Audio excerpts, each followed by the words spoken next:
Welcome back to my another video. আজকে আমি নিয়ে এসেছি একটা দারুণ মজাদার রেসিপি, সেটা হলো লাউ দিয়ে ইলিশ মাছ দিয়ে। খেয়েছো নাকি? চলো তাহলে শুরু করা যাক। আর হ্যাঁ, আজকের রান্নাটা কিন্তু আমি করিনি, করেছিল আমার কাকি। ফার্স্টে লাউটাকে সুন্দর করে ছিলে নিল, তারপর লাউটাকে ধুয়েছিল, ধুয়ে তারপরে কাটলো। এখানে লাউয়ের বিচিগুলোকে ছুটিয়ে নিয়েছিল, যেহেতু লাউটা একটু বুড়ো টাইপের।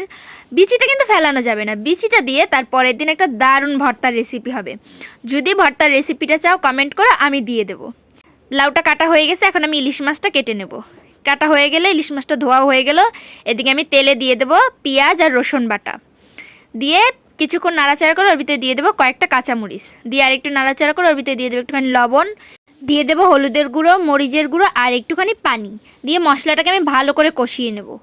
আমি সবসময় বলি মশলা কষানো যত ভালো হবে রান্নাটা তত বেশি মজাদার হবে। মশলাটা ভালো করে কষানো হয়ে গেলে ওর ভিতরে দিয়ে দেবো আমি মাছটাকে আমি 2 পিস করে নিয়েছিলাম। মাছটা দিয়ে ভালো করে কষাতে হবে।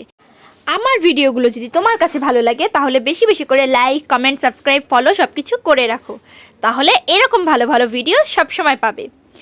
ভালো করে কষানো হয়ে গেলে ওর ভিতরে আমি দিয়ে দেবো লাউ। কেটে রাখা লাউটা দিয়ে কিছু সময় নাড়াচাড়া করে নেব। নাড়াচাড়া করে আমি সুন্দর করে ওটাকে ঢেকে দেব। মাটির চুলোর রান্না কোনো কথা হবে না, একদম দারুণ টেস্ট হয়। আর মাটির চুলোর রান্নাগুলো কারা কারা পছন্দ করো অবশ্যই কমেন্ট করো। এই দেখো আমি একটা সুন্দর কিউট মাটির ঢাকনা দিয়ে ঢেকে দিলাম। কিছুক্ষণ পর আমি ওটাকে তুলে দেখলাম যে কতটুকু সেদ্ধ হয়েছে। আবার আমি ঢেকে দেবো, আরও কিছু সময় জাল করে নিলাম, ব্যাস এবার হয়ে গেছে। আমি এবার ধনিয়া পাতা দিয়ে নামিয়ে দেবো। আর এই ইলিশ মাছ দিয়ে লাউ রান্না, এটা খেতে কিন্তু অনেক মজা ছিল। তারপরে আমি আরও কিছু সময় জাল করে নামিয়ে নিলাম। এই দেখো ফাইনাল লুক, এটা দেখতে কিন্তু অনেক সুন্দর হয়েছে আর খেতে মাশাল্লাহ। তোমরা কারা কারা লাউ তরকারি পছন্দ করো অবশ্যই জানিও। আর আজকে এখানেই বিদায় নিচ্ছি, দেখা হবে নতুন কোনো ভিডিও নিয়ে। আল্লাহ হাফেজ।